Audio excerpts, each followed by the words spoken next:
Hello, Texas Values friends. This is Mary Elizabeth Castle, Director of Government Relations for Texas Values. Welcome to this week's report for the Texas Values Report. It's a great week. It's a very busy week because this is the week right before our Texas legislative session opens on January 10th. So we have a lot that's going on as far as preparation for the legislative session. Many of the legislators are already in town and we're geared up and ready to go. But today on our show, we have a guest who will talk about a different government body, the State Board of Education, who will meet for the first time of the year at the end of this month. And our guest today is Evelyn Brooks. Evelyn, welcome to our show. Thank you very much. Good to be here with you all. Thank you. I appreciate this opportunity. Now, Evelyn was someone that our sister organization, Texas Values Action, endorsed in the recent election for the State Board of Education. And the State Board of Education is a very important body. For those of you who aren't familiar, we have an elected body of 15 members who get together to discuss curriculum standards, to discuss different rules for school districts, all to make decisions for thousands of Texas public school students to make sure that they can have adequate education, but also in regards to our issues to make sure that the curriculum is appropriate and that the curriculum is accurate, even when it comes to history. So it's a very important body of the government in addition to our Texas legislature. And so we at Texas Values are very much involved in that process and getting to know our SBOE members and helping them with their efforts in order to educate our school students. So just to talk about a few things with the State Board of Education, yesterday I was actually at the swearing in of member Tom Maynard. He's going into his 10th year of serving on the State Board of Education. He served since 2012. And so it's definitely a position of service that people feel is very important in serving our students. So Evelyn, tell us, why did you decide to run for State Board of Education? I think for quite a few reasons. I think one, because I'm a passionate educator, very passionate about seeing children learn and thrive, in order to get the information and the knowledge they need to be productive citizens in the United States. And so when I ran and actually in 2021, I ran for the Frisco ISD board. And when I was running, I came across a lot of information, just things I did not know was being taught in our schools. I didn't know that we had transitioned out from a knowledge-based learning environment to an outcome-based environment for teaching our children. And, just a lot of practices that I know, firsthand from my experiences are not sufficiently teaching children, so not only was I surprised about the lack of instruction that would really teach our children how to read and write and do math, history, and science, but I was also quite taken back by some of the destructive and detrimental kind of things that have infiltrated into our schools. So there needs to be a gatekeeper there, and what better gatekeeper than the State Board of Education to just monitor the standards, the curriculum standards, as well as the instructional materials. And it's particularly important for everyone to be cautious and aware of what the State Board of Education does because of the component of digital learning. With technology, it's a different game in education. And so as such, it's very important for us to protect our children, K through 12 at that point. So I think, with my skills and experience that I can be an asset to the board and definitely make some really good changes to restore our Texas public education system. That's very good. You mentioned how important it is to get involved and be aware of what's going on at the State Board of Education. And I remember even when you were running and planning to run for the seat, you would come down to the State Board of Education meetings and testify. Can you tell our listeners, how you went through that process and signing up to testify and why it's so important to get involved at the state level? Absolutely.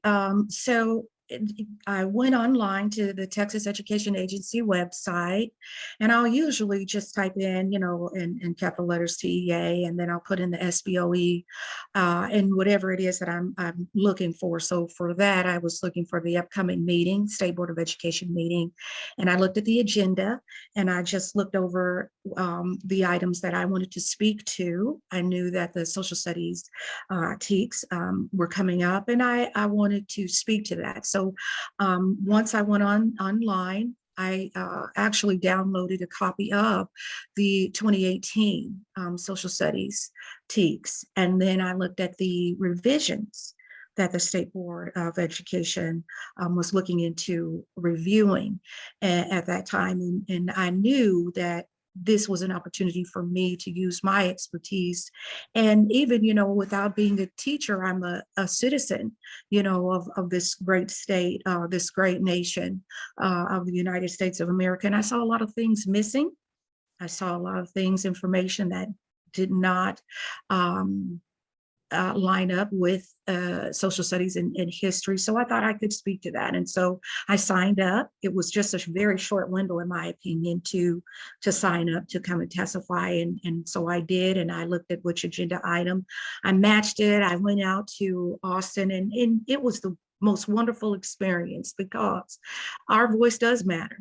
And my hope is that we will fill that State Board of Education boardroom up, because it means something to see a face there in a seat to say, I support a quality education, one that the school, Texas school law says, there's a mission, there's objectives and goals for our education system here in Texas. And if we're not involved, then we're not going to hold our leaders accountable to ensuring that the law is met, that it's upheld, to make sure that not only do our children receive a quality education, but our rights are in there, parental rights, even the Texas the social studies speaks, it's in there, our motto, "In God We Trust." It's in there. A lot of just the foundation. We have great laws in the state of Texas, and it's important for us as constituents, as taxpayers, as citizens in this nation, to be aware of what our laws are, what our liberties are, and so that when we see them being infringed upon, we can take a stand, and we're right there. So it really was eye-opening for me, how to speak to people, my constituents in District 14, how to encourage everyone to get to the board meetings or go online to see the board meetings, and just the process, after experiencing the process, it's not a difficult process at all. And it's kind of, I was a little nervous standing up there in front of the board members, but to speak out is a beautiful freedom we have too, so I went through that process, and it was very good. And my takeaway from that is educate everyone, educate your neighbors, let them know what's going on, talk to teachers. Teachers are very busy. And what better way to get engaged with a teacher than to tell them, hey, did you know this is what the State Board of Education is talking about? I just want to let you know, and carry that information, their voice back with you. So many ways for us to be involved at such a time as this. And it's a wonderful opportunity because we can be a part of something really great here at this time, I think, in history. Sorry for running around the bush. No, that's a lot of helpful information. And you mentioned your constituents. And I think something a lot of people don't realize is that SBOE districts, the people you represent is a very large number of people. So District 14, can you tell us what area in Texas that actually covers? What major cities? About how many constituents do you have? Yeah, so just probably about half, 1.5 million constituents in my area, and it's the Denton area. I start from Denton, so Denton is a big district here. We have Waco. I go all the way down to McLennan County, and so that includes Waco. We have Waxahachie in this area, Ellis County, Johnson, just a little bit of Johnson County, a little bit of Dallas County. So there's really 19 with just about a quarter of Johnson and a very small portion of Dallas, but we have the Louisville ISD. That's one of the districts one of the ISDs in this district. There's Frisco in this district, and really, we have big and small. I think a Meridian. It's one of the smallest ISDs in this district. So it's a very nice district because it's a good mixture of small, medium, and large schools, and just kind of mid-central Texas, right there down the middle. So yeah, I think that's a little bit about my county, more district. Yeah, very good. I remember I was at the swearing in yesterday for Mr. Maynard, and the comment was made that the district he represents is larger than some congressional members, how many people they represent. And so it's very important for people to know, how important the State Board of Education is and how influential they can be, because they have such large districts and they're also in charge of our future and teaching our children. So I think that's very important for people to know, just so they can know who represents them. So if you're in the Frisco area, Johnson County, any of the other cities that Evelyn mentioned, be sure to get to know Evelyn and to be in contact with her about any concerns you have with curriculum or the statewide standards or something that you think the SBOE should address. Now, at Texas Values, when it comes to education issues, we cover a broad range of making sure that there are good education standards, good education options, but basically centering around faith issues, around religious liberty, and making sure that we're protecting the integrity of our children. There have been a lot of issues recently with pornographic books in the classrooms. We've had years-long battles with sex education and making sure it sticks to the law that says it must be abstinence focused. And then, of course, we've had the recent battle with social studies, and even with the deletion of In God We Trust that we were able to stop. So you ran on a platform of conservative and family values. Can you tell our listeners, why you decided to run on that platform and why you thought that was important? Absolutely. I think there are just three pillars to what makes this nation great. And the first being our faith, and definitely the second being our families, and the third, our freedom. And that's what makes America exceptional. What makes America exceptional are those founding documents, our US Constitution, our ability to express ourselves in speech, our ability to meet. I mean, a host of liberties that many nations around the world could never or have never experienced, and probably most likely will not. So as such, when I start to see a decline in morality, that should open everyone's eyes. And it's not to say that people cannot live their life the way they want to, but there is just a standard. There's a boundaries that have really sustained this nation. Having the love for our nation, being patriotic, being grateful. These are very good values that our children can not only benefit from as a young person, but even as adults. It is what makes us great. And so when I look at our values is just an important thread in this country, in the tapestry of the United States. And so I ran on those values because that's what holds and sustains this nation. And I don't think that many people take that into consideration when we're trying to impose our adult opinions on our children. I'm very excited to work with the other 14 members on board, as well as the commissioner and the Texas Education Agency, because it's so important I think we all want what is best for our children. We really want strong families. We really want parents to be involved again in the process of their children learning and to have the choice to choose which direction they choose to have to teach their child. I mean, I believe there are core values that we can all agree on, and it has nothing to do with an R or a D beside your name. It has everything to do with what's right. And so I do align with the Texas values because, I mean, again, it is what the nation is built upon. I think going into this opportunity of being in legislative session right now, it's a good opportunity. It's a good opportunity to really repeal some things that have not been working. It's a good opportunity for us to really stand for protecting the children's innocence. The last legislation session, we did not do enough to protect children from transitioning. You know, they're a child under the 18 years of 18 years old. They honestly do not know yet what they want for their life. We have to remind children to take a shower, brush your teeth, eat your vegetables, you know, so permanent damage is irreversible damage to a child's body. That's cruelty. And I see some really good bills that have already gone in, and I support those things. I also believe that another value is, you know, making some proposals to regulate the Title IX. I believe that Title IX, the 1972 original version, it works. It's beautiful. It protects women, children. But right now, the proposed changes under the Biden administration through the Department of Education, that's harmful to our children, to our girls, and to our boys. So I would love to see us really take a stand to protect our children and what's in the best interest of our children, as well as pornography. No sex for children, just like you said. And it's a period, put a period at the end of that.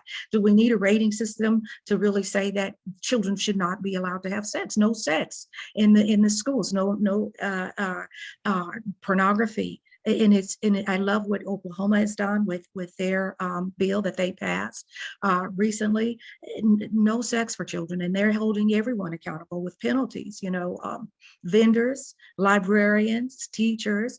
They're looking at the digital as well as materials that a child can hold. So I'm very excited to see how we will stand up as leaders to actually protect the children, protect their innocence, like we say we're going to do. Yeah, I think that's very important. And you mentioned some very interesting things that I think people need to be reminded of. So, like you said, the Biden administration has proposed some rule changes to Title IX, and it would be a disaster for many areas in education, protecting our women and girls. We know that the intent of Title IX was to protect women and actually give them rights and education that they didn't have before, not just when it came to athletic opportunities, but also making sure that they have privacy, that they can have separate changing facilities and separate restrooms. What the Biden administration is, they're trying to basically eradicate male and female in the Title IX regulations. And there's even bad provisions in there where they're trying to take away parental rights. There was some research I did, and they were trying to redefine parent in the Title IX proposed rules. And so it's very important to know about these things. And I'm so glad that you're taking a stand against the Biden administration's proposed rules, and we'll be fighting that as well. But as we close out our interview, it's been a pleasure talking to you. I know that the first week of SBOE, the end of January, beginning of February, of course, being sworn in will be on your mind. But what are some other things that people can expect this year for the State Board of Education? Anything that we could look forward to? Sure, I think some things that we can look forward to is definitely revisiting the math teaks. I think it's very important for us to be engaged and aware as citizens. I really encourage everyone to be engaged as far as that component, the math teaks, because our existing K through 6 math teaks is not teaching the most succinct algorithm, you know, for students to learn to do math proficiently.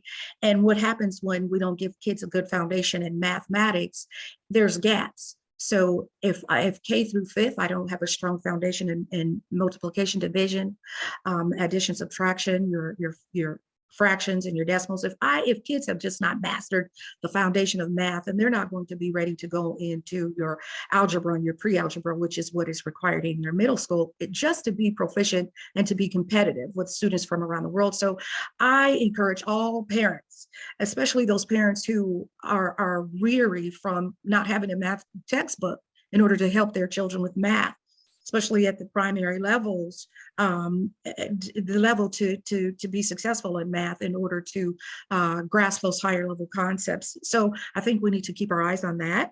I also think that being on the board, something else that we should keep our eyes on definitely is seeing some of the legislative proposals that the previous board and this new board will follow, with this session coming up. And I'm just very excited about that. We have some review panels coming up to review instructional materials. That's very important for parents and citizens to get involved in. Just be a part of this process. Don't be intimidated. Don't feel like you have to be an expert in order to get involved at the state level, because you are an expert. You know what is a good instruction, what's good materials, and what's going to be beneficial to our children. So I think that's what we can all look forward to moving forward from the state board level for education. Well, sounds good. Well, congratulations on winning your election to State Board of Education. Our team will be there to see you sworn in. And thank you so much for being on our radio show today and teaching us so much about your role and your values and what to expect next year. Thank you very much. Thank you for this time. I appreciate you. Thank you. All right. Thanks, Evelyn. All right. Well, you heard some very good information today about the State Board of Education that'll be meeting at the end of January, beginning of February. So please stay tuned on our information regarding that meeting. But something very important at the forefront of our mind is the legislative session beginning next Tuesday, January 10th.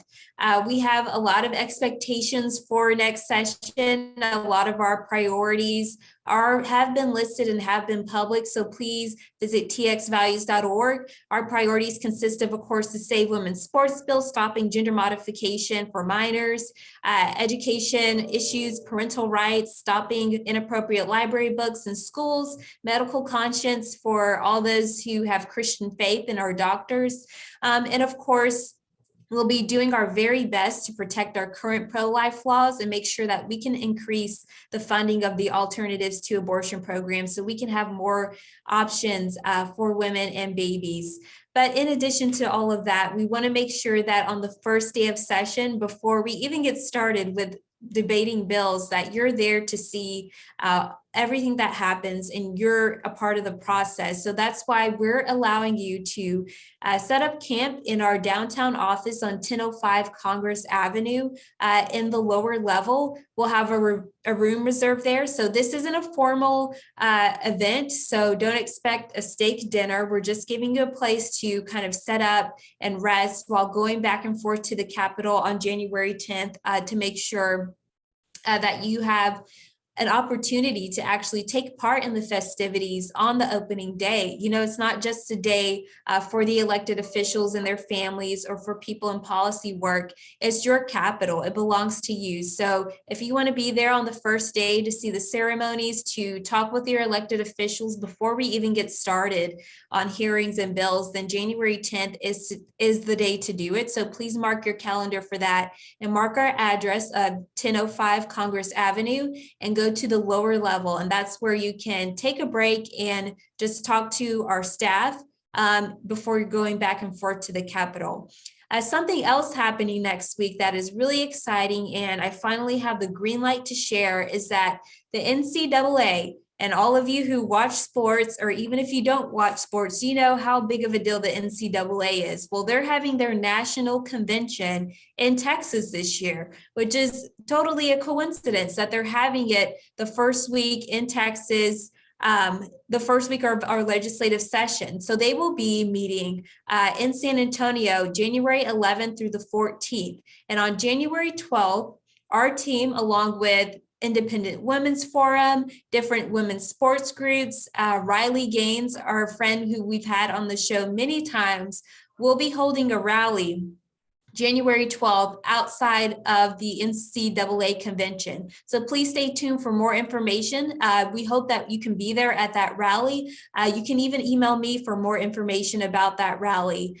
And lastly, we want to make sure that you're always staying tuned to us on social media, following us on our Facebook page, and please consider making a tax-deductible donation so we can continue doing our work here at Texas Values. We really appreciate you listening to this radio show, but we want you to show up to the Capitol because the government belongs to those who show up. Thank you so much for listening in on the Texas Values Report today. It's been Mary Elizabeth Castle. Until next time, thank you.